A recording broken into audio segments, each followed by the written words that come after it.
이사야서 53장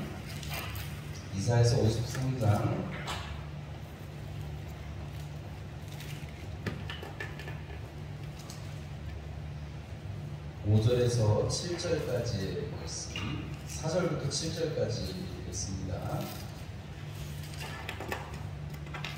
이사야서 53장 4절에서 7절까지 함께 읽겠습니다. 그는 실로 우리의 질고를 지고 우리의 슬픔을 당하였거늘 우리는 생각하기를 그는 징벌을 받아 하나님께 맞으며 고난을 당한다 하였노라. 그가 찔림은 우리의 허물 때문이요 그가 상함은 우리의 죄악 때문이라. 그가 징계를 받음으로 우리는 평화를 누리고 그가 채찍에 맞음으로 우리는 나음을 받았도다. 우리는 다 양 같아서 그를 행하여 각기 제 길로 갔거늘 여호와께서는 우리 모두의 죄악을 그에게 감당시키셨도다.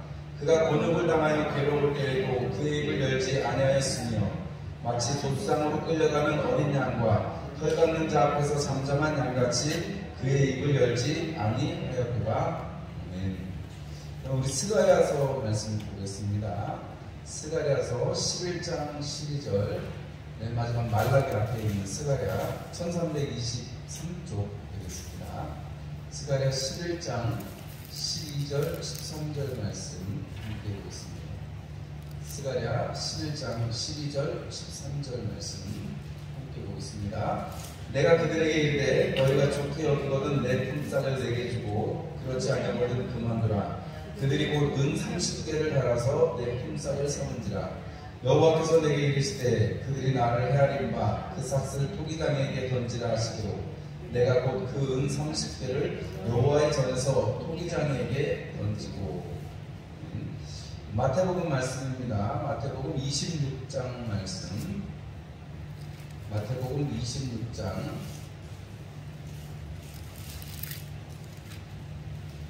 26장 15절 말씀 보겠습니다. 26장 15절. 내가 예수를 너희에게 넘겨주리니 얼마나 주려느냐 하니 그들이 은 30을 달아주거늘. 그랬습니다. 다음 마태복음 26장 67절입니다. 67절 함께 읽겠습니다. 이에 예수의 얼굴에 침 뱉으며 주먹으로 치고 어떤 사람은 손바닥으로 때리며. 우리 마태복음 27장 5절부터 7절까지 읽겠습니다. 마태복음 27장 5절에서 7절까지입니다. 유다가 은을 성소에 던져놓고 물러가서 스스로 은을 주는지라. 대제사장들이 그 은을 거두며 이르되 이것은 핏값이라 성전부에 넣어두면 옳지 않다 하고 의논한 후 이것으로 토기장에 밭을 사서 나그네의 묘지를 삼았으니. 그리고 우리 조금 더 지나가세요. 27장 26절 말씀 보겠습니다. 이에 바라바는 그들에게 놓아주고 예수는 채찍질하고 십자가에 못 박히게 넘겨주니라. 요한복음 한 군데만 더 보겠습니다. 요한복음 20장 25절 말씀입니다. 요한복음 20장 25절 말씀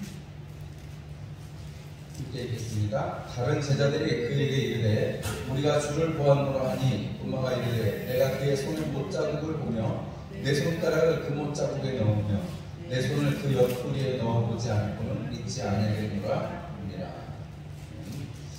오늘 읽으신 말씀들 되게 다양한 말씀을 읽었는데 딱 한 가지 주제죠. 고난을 받으신 예수님에 관한 그 말씀들이 예언 들어진 말씀, 그리고 예언이 실실하게 성취된 그 말씀들을 보았습니다. 먼저 예수님은 은 30세겔에 팔리셨습니다. 스가랴서에 예언된 그 말씀이 유대복음에서 유다가 30세겔에 예수님 은 30에 예수님을 파는 장면이 기록이 되어 있습니다. 참 어떻게 보면 깨알같이 하나님의 말씀을 다 응하게 하셨는지 정말 우리가 이렇게 구약에 예언되어진 말씀이 신약에 응한 것, 예수님이 오셔서 말씀을 성취하신 것들을 보면 하나님의 그 말씀으로 역사하신다는 것이 어떤 것인지 우리가 조금 더 우리가 좀 구체적으로 살펴볼 수 있는 시간이지 않았나 싶습니다. 예수님께서 은 30세겔에 팔리신 다음에 제사장에게로 끌려가기도 하시고 또 빌라도의 법정에서 있다가 이렇게 판결을 받으시고 군중들에게 앞에 서셨다가 군중들이 바라봐 대신에 예수님을 못 박으라 이렇게 부르짖는 그 소리에 의해서 예수님이 밀란이 날까 두려워서 예수님께서 십자가에 달리시게 되죠. 예수님께서 특별히 이렇게 잡히셨을 때 우리가 아까 이사야서 53장 말씀을 많이 보았는데 이사야서 53장은 보통 메시아의 고난에 관한 장이라고 이야기합니다. 우리가 아까 함께 읽으셨던 것처럼 예수님께서는 사람들이 고소하셨어도 그 앞에서 변명을 하시거나 하지 않고 침묵하셨던 것을 우리가 알 수 있습니다. 제사장과 장로들이 구발을 해도 아무 대답도 하지 아니하시고 또 빌라도가 물어볼 때도 그렇게 많이 말하지 않으시는 것을 볼 수가 있습니다. 마치 어린 양처럼 주님께서는 그 모든 일들에 하나님께서 말씀하신 대로 침묵으로 가시고 또 예수님께서 상하고 찔리시고 못 박히신 것을 제자들이 두 눈으로 다 보았죠. 오죽하면 도마가 내가 손바닥에 손가락을 넣고 옆구리에 손을 넣어야지 내가 알겠다 할 정도로 예수님께서 찔리시고 상하시는 것은 그 손과 발이 찔리고 상하시는 것 그리고 예수님께서 그 고난을 당하신 것이 우리의 죄악 때문이다. 우리가 그것으로 인해서 나음을 받았다 이렇게 말씀합니다. 이게 참 우리가 지금 크리스마스 시즌이잖아요. 우리가 12월 돼서 교회력의 절기부는 주님 오시는 것을 기다리는 그런 주간을 보내고 있는데 여러분 주님이 오셔서 엄청 기쁘죠. 그런데 여러분 주님으로서는 주님 이 땅에 육신 입고 오시는 주님으로서는 뭐 하러 오시는 거예요? 어린 양이 되셔서 십자가에 달리시려고 오는 거죠. 예수님은 이미 하나님의 약속 가운데 하나님의 계획 가운데 이 인간들의 죄악을 한 사람 아담으로 들어온 죄를 한 사람 예수로 사하시기 위해서 하나님의 사랑 가운데 이 땅에 육신을 입고 오시는 것입니다.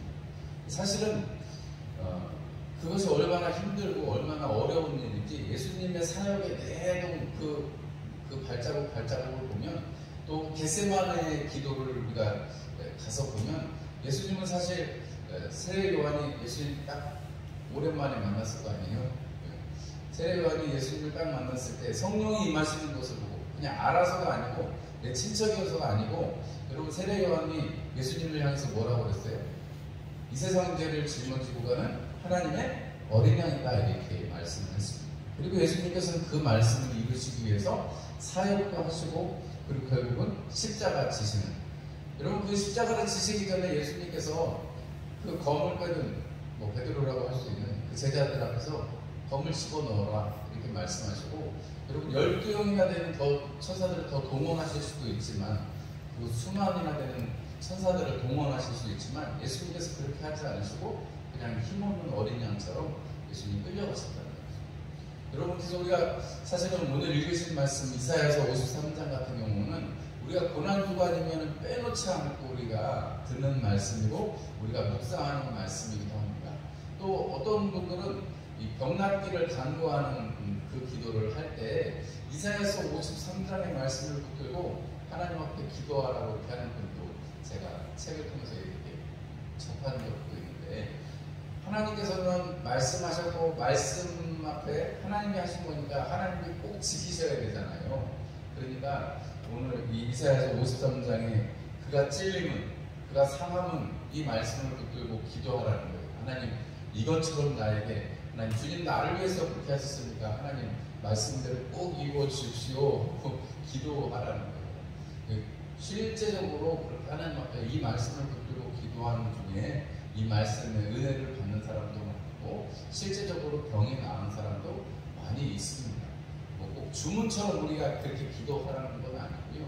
이렇게 주님께서 고난당하신 것이 우리에게 효험이 있어서 평화를 누리고 우리가 나음을 받았다 이렇게 표현합니다. 평화를 누리고 나음을 받았다.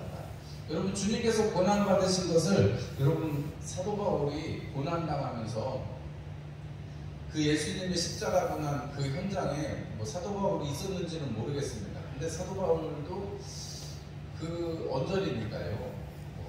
딱히 멀지는 않을 것 같아요. 왜냐하면 그 사도 바울이 그렇게 예수님이 십자가 달리신 다음에 예루살렘으로 왔는지 그건 성경에 기록은 안 돼 있으니까요. 제가 어떤 설교나 어떤 책에서 또 그런 부분에 대한 의문은 뭐 해결할 길이 없어서 저도 뭐 딱히 뭐라고 말씀을 드릴 수가 없는데, 어쨌든 뭐 예수님의 십자가 사건 그 근방에 사도 바울이 있었을 것이고, 사도 바울이 나중에는 그 스데반의 옷을 맞는, 스데반의 죽음에 대한 증거의 옷을 맞는 그러한 역할을 또 쓰는 거 보면, 사도 바울이 예수님의 고난에 대해서 아주 생생한 증언들을 들었을 것이다 라는 것과, 또 부활하신 예수님을 만났을 때 사도 바울이 예수님께서 고난받으신, 듣기만 들었던지 아니면 예수님께서 실제로 그 고난받으신 그 흔적들을 사도 바울이 경험했을 것이다 라는 생각이 듭니다. 왜냐하면 사도 바울이 하도 괴롭으니까, 사도 바울이 너가 정말 사도냐 이렇게 얘기하니까 사도 바울이 뭐라고 말해요? 내가 그리스도의 흔적을 가졌다 이렇게 표현하잖아요. 그러니까 그 흔적이라는 것은 고난받았기 때문에 오는 흔적이잖아요. 그렇죠? 예수님께 있는 흔적, 뭐 그걸 라틴어로 스티그마타라 이렇게 하는데, 이런 그 흔적은 찔리셨기 때문에, 목 박히셨기 때문에 있는 것이지, 그냥 본인이 뭐 자해를 해서 생긴 게 아니란 말이죠. 우리의 죄를 위해서 주님께서 상하시고 매맞으시고 찔리셨다라는 것이 성경의 증언이고, 그 말씀을 몸소 이루신 분이 바로 예수님이시다라는 거죠. 그래서 여러분, 우리가 사도 바울이 예수님 만나고 또 예수님 안에서 사역하는 장면을 보면, 우리가 예수님의 이 고난을 조금 쉽게 이해를 할 수가 있는데, 여러분들 오늘 혹시 시간 되시면 집에 가셔가지고 고린도후서 1장 1절부터 11절까지의 말씀을 보면, 이 고난받고 있는 고린도 교회 성도들에게 위로를 하면서 사도 바울이 하나님께서 우리에게 이 고난을 주시고 또 고난을 통해서 무엇을 원하시는가 하는 말씀을 우리가 알 수가 있습니다. 예수님께서 고난받으시는 것이 평화를 누리고 우리가 나음을 받게 하기 위해서다라고 성경은 기록하고 있는데, 여러분, 사도 바울이 고난받는 그 사건들을 통해서 무엇이 이루어져요? 하나님의 복음이 증거되어지고, 사도 바울이 고난받는 그것을 통해서 어떻게 돼요? 사람들이 위로를 받고, 말씀으로 위로를 받고, 사도 바울의 그 말씀, 그 복음 전함을 통해서 사람들에게 예수 그리스도, 하나님의 나라가 선포되는 것을 통해서 그 이방 땅에 이스라엘에 한정되지 않는, 유대인들에게 한정되지 않는 하나님의 복음이 이제 만민 가운데, 주님께서 마지막 승천하실 때 예루살렘과 온 유대와 사마리아와 땅끝까지 이르러 내 증인이 되리라 하신 그 말씀이, 너희는 가서 모든 민족으로 제자를 삼아 라고 말씀하신 그 말씀이 실제적으로 이루어지는데 당사자가 된 사람이 사도 바울이다 하는 거죠. 그리고 사도 바울의 그 말씀을 이루는 그 삶의 그 여정에는 여러분 그냥 호화호식 뭐 여유롭게 사는 게 아니고, 여러분 고난을 통해서 그 말씀을 이루셨다라는 것을 우리가 알 수가 있습니다. 지금의 그 지도자들이 받는 대우하고 좀 많이 다르죠. 물론 그렇다고 해서 지금 뭐 다 그런 게 아니고, 큰교회 목사님들은 뭐 대우를 잘 받을 수 있겠지만, 저도 대우를 잘 받는 편이고요. 그런데 더 대우를 못 받는 사람들, 고난 속에 있는 사람들, 우리나라 말고 다른 데 있거나 선교지에 있는 선교사님들 생각하면, 여러분 말씀을 증거할 때 얼마나 고난이 많아요. 얼마나 어려움이 많습니까? 그냥 먼 옛날에 사도 바울이 어려움 당한 얘기가 아니라, 지금 당장에 여러분 우리가 지금 돕고 또 힘쓰려고 하는 그런 선교지들을 보면, 여러분 우리가 어려움이 많잖아요. 당장에 코로나가 생겨가지고 주변에 선교사님들이 막 이렇게 주님 품에 안기는 걸 보면 무섭겠죠. 우리나라에 있었으면, 한국에 돌아왔으면 그럴 일이 없을 텐데, 선교지에서 선교지 지켜야 되겠다, 선교지에 있는 사람들이랑 같이 있어야 되겠다고 마음으로 선교사님들이 많이 들어왔거든요, 코로나 때문에. 그런데 여러분, 지금 남아있는, 또 우리가 지금 관계하고 있는 분들은 다 그냥 그 현지에 다 계세요. 쉬운 일이 아니잖아요. 뭐 이기류 선교사님처럼 그 부부처럼 이렇게 걸려가지고 왔다가 가시는 분들도 있지만, 여러분 다시 또 들어갔잖아요. 여기 좀 더 이렇게 코로나 잠잠해지고 그러고 가면 좋은데, 그래도 또 가서 해야 될 일도 있고 또 사람들 돌봐야 되니까 가잖아요. 일부러 고난받으러 가잖아요. 뭐 여기가 그보다 얼마나 더 좋겠어요. 여기 와서 그냥 지난번에 그 이기류 서영 그 선교사님 자녀들이랑 아들들이랑 왔을 때 여기 부대찌개 집 가서 부대찌개를 김옥주 지사님이 대접을 한다고 해서 같이 갔는데, 애들이 햄을 너무 좋아하는 거예요. 그거 하나만 해도 너무너무 좋아하고 그 앞전에 또 왔을 때는 짜장면 시켜줬는데 제가 짜장면만 해도 너무 좋고 맛있다는 거예요. 그런데 여러분 거기 키르기스탄 가면 뭐 그런 게 뭐 먹기 쉽겠어요? 먹는 것 뿐이겠습니까? 생활하는 것이나 여러 가지가 어려울 텐데 여러분 왜 거기에 가 있어요? 복음 때문에 가 있는 것이고 소망 때문에 가 있는 것이에요. 고난을 받을 때 여러분 사도 바울이 떠올리고 사도 바울이 고린도 교회에 위로하는 고린도 교회에 권면하는 말씀에 그 단어는 위로라는 말씀하고 소망이라는 단어가 있습니다. 여러분 고난 받는다는 것은 하나님께서 우리를 위로하시는 것이고 고난 받는다는 것은 하나님이 우리를 소망으로 이끄시는 것입니다. 이게 무슨 말씀이냐면 오늘 우리가 주님께서 우리가 고난 받는 것이 고린도 교회 성도들에게 위로의 하나님이 위로하실 것이다. 여러분들을 위로에 들어오게 하실 것이다. 이렇게 말씀하시는데 여러분 우리 오늘 여기 보면 상처가 있는 사람, 상함이 있는 사람, 징계받은 자들에게 평화가 임하고 마음을 잊게 하는 것. 이사야서의 말씀이 그대로 응해서 여러분 더 어떤 게 위로받는 거예요? 상한 사람한테 치유하게 하는 게 위로받는 거잖아요. 상했는데 잘 먹고 잘 살아라, 좋은 옷 입어라 이러면 그게 위로가 돼요? 그게 아니죠. 상한 것이 나아야지 위로를 받는 것이고 여러분 거기 이사야서의 말씀에 보면 징계를 받는데 징계가 없어지는 것. 징계는 왜 생겨요? 죄 때문에 생기는 건데 죄의 문제가 없어져야 그래야 징계가 없어지는 거 아니겠습니까?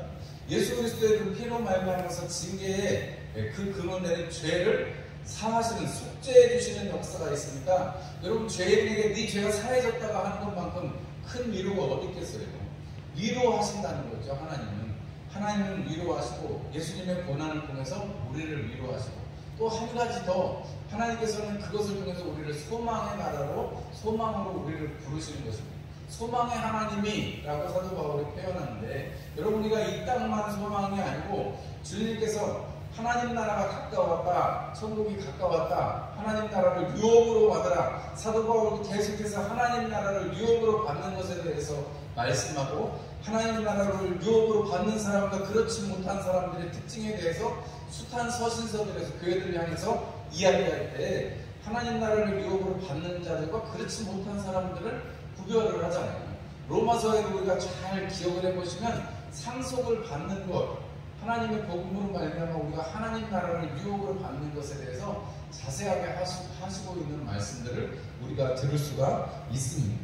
그래서 우리가 이 고난을 받으신 예수님을 우리가 바라보면서 그 고난을 통해서 하나님의 말씀을 입으셔서 우리에게 위로의 하나님 그리고 소망의 하나님이 되어주신 그 크신 은혜를 우리가 말씀의 은혜를 그 예언된 성취된 은혜를 여러분 우리가 오늘 이 땅에서도 이 시간에서도 우리가 늘 경험하고 나아가야 될 줄로 믿습니다. 여러분 그것을 위해서 고린도후서 1장에서 사도 바울이 한 원문이 있는데요. 그게 뭐냐면 잘 견디라는 거예요. 여러분 고난 받으면 뭐 사람들 상처가 나도 그거 치료하려면 잘 견뎌야죠. 그거 나을 때까지 견뎌야죠. 저 지난번에 이렇게 담벼락을 하다가 손이 조금 찢어지거나 지난번에는 바지를 입었는데도 허벅지에 잠깐 한 1cm 정도 이렇게 해였는데 그게 뭐 피도 나고 하지만 그게 나으려면 어떻게 해야 돼요? 약 바르고 시간이 지나야 되죠. 아파도 소독해야 되는 것이고 뭐 그때 여기 손 꼽을 때는 파상풍 주사 맞았는데 파상풍 주사 맞으니까 좀 몸이 좀 별로 안 좋더라고요. 근데 뭐 맞던 어쨌든 여러분 나으려면 어떻게 해야 돼요? 잘 견뎌야 돼요. 시간이 견뎌야 돼요. 여러분 고난이 우리에게 올 때 우리에게 필요한 태도는 잘 견디는 것입니다. 견디면 시간이 지나면 시간이 약이 되기도 하고요. 하나님께서 이길 힘을 주시기 때문에 반드시 견디는 그 시간들을 통해서 여러분 인내를 배우게 되고 인내가 소망을 이루게 되는 것입니다. 또한 사도 바울이 말씀하는 것은 하나님만 그래서 견디면서 그냥 나 혼자 이 부서지도록 그냥 견디는 게 아니고 여러분 우리가 견디는 이유가 하나님 나라 또 하나님에 대한 소망이 있기 때문에 하나님만 의지하라는 것을 사도 바울이 권면합니다. 하나님 앞에 하나님만 의지합니다. 하나님밖에 없어요. 그게 오늘 낮에 드린 말씀으로 바꿔서 말씀을 드린다면 하나님만 감사하고 하나님께만 감사하는 그 일을 하는 것입니다. 내가 감사합니다 했을 때 무슨 대상이 있어야 감사를 할 거 아니에요. 땡큐잖아요. 땡큐.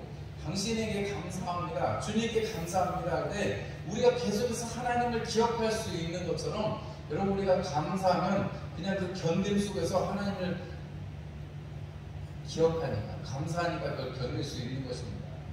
여러분 일본에도 복음이 전해졌어요. 천주교가 캐톨릭이 전해졌었는데 여러분 그 일본도 엄청나게 많은 순교자들이 있었습니다. 그런데 일본인들의 뭐 특성이나 이런 것 때문에 교회가 굉장히 정말 극한 순교자들이 많았었는데 일본에 보면 뜨거운 뭐죠? 온천물에 그냥 담가서 죽이는 경우도 있고 또 뭐 어떤 경우는 이렇게 닭장처럼 만들어놓고 어린아이 때부터 거기다 넣어놨는데 죽어서야 나올 수 있는 그런 그렇게 해서 이렇게 박해를 했다고 해요. 그건 뭐 지금 뭐 옆에 나라지만 우리나라만 해도 여러 가지로 고난을 많이 당했죠. 여러분 저기 우리가 외국에 나가보면 여러분 카타콤이라고 지하에서 살았잖아요. 평생을 거기서 나서 한 번도 지상에 나와보지 못하고 죽은 사람도 있을 거란 말이죠. 여러분 왜 그렇게 살 수 있어요? 왜 그렇게 돼요? 하나님만 의지하니까 거기서 견디고 하나님만을 의지하니까 거기서 살아낼 수가 있는 것입니다. 여러분 주님께서 우리에게 주시는 이 땅에서의 삶이 때때로는 고난이고 어렵기도 하지만 우리가 주님을 의지하고 주님만 의지하고 잘 견디면 우리가 그 일을 잘 견뎌내고 또 하나님께 영광되고 우리에게는 영광의 면류관이 되는 것입니다. 여러분 오늘 고난받으신 예수님을 통해서 결국은 그 고난받으신 예수님이 이루고자 하셨던 것은 하나님 아버지의 뜻입니다.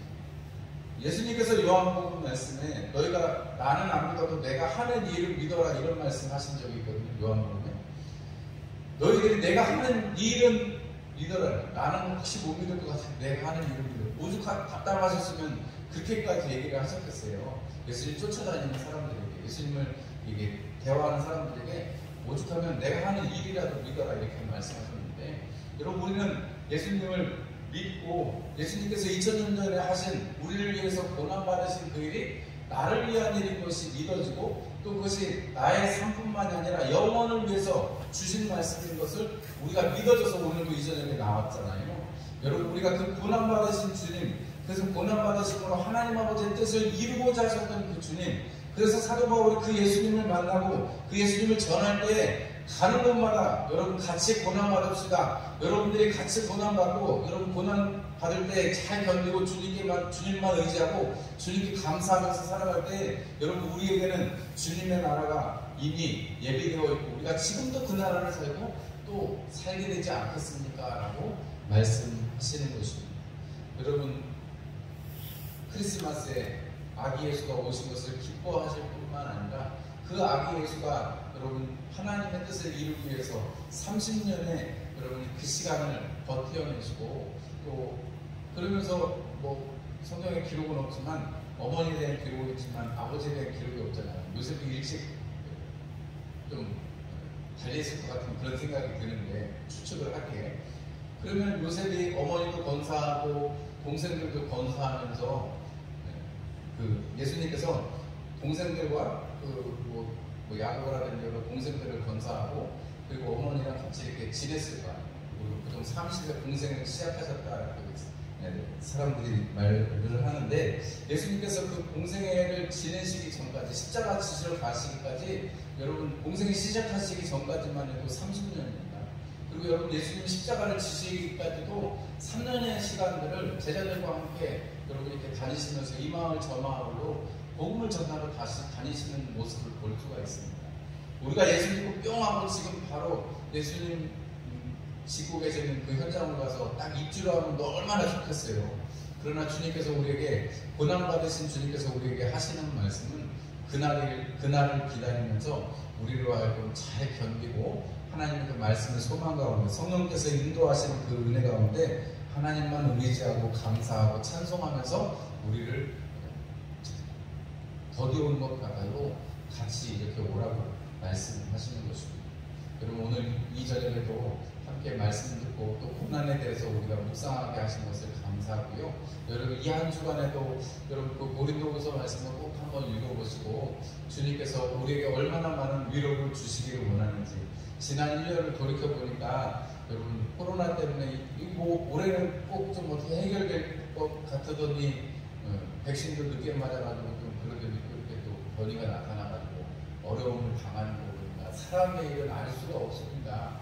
사람들이 계획하고 사람들이 예상하는 건 다 번번이 비껴갑니다. 그러나 여러분 시작하신 것이 주님이시라면 또 마치실 분이 주님이시고 주님께서 이 모든 일들 가운데 우리로 하여금 흔들리지 않는 나라를 유업으로 받았으니까 여러분 우리가 주님만 바라보면서 주님 고난 받으셨던 그 발자취를 쫓아서 우리도 잘 견디고 그리고 감사하고 또 찬송하면서 이 시간을 보낼 수 있게 해달라고 여러분들 소망하시고 또 그래서 이 안에는 또 잘 마치고 다가오는 새해에도 여러분 그렇게 살아갈 수 있는 은혜가 있기를 소망합니다. 이렇게 기도하시는 저와 여러분들이 되시면 좋겠습니다. 기도하겠습니다.